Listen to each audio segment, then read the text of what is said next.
Hello, in my last video, I forgot to mention that tag configuration can also be used with CSS, not only with JavaScript.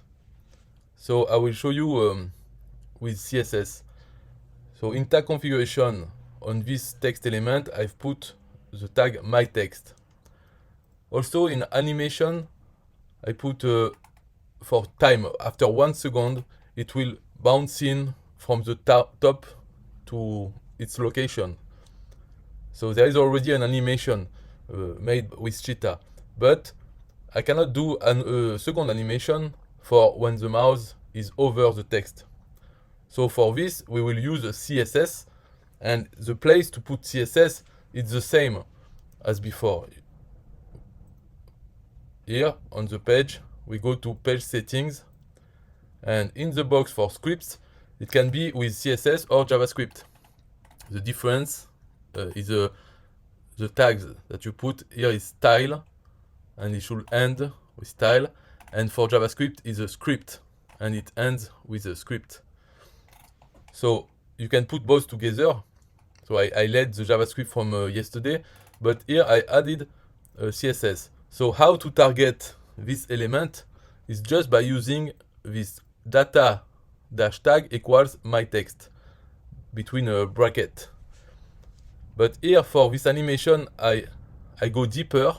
If you look at the video from yesterday, you will see that the element is a div, but inside you have the text and other things. So I specify that it should be the div and then the span, which has the desktop element class, because I don't want this animation to be on mobile.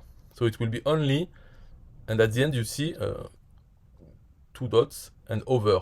So it means when the mouse will be over the span with the class desktop element, the span, which is in a div, which is in a div name my text. So when this happens, I want to play the animation for 3 seconds. The animation is called anim pop out in, is an infinite, never stopping as long as we are over this span.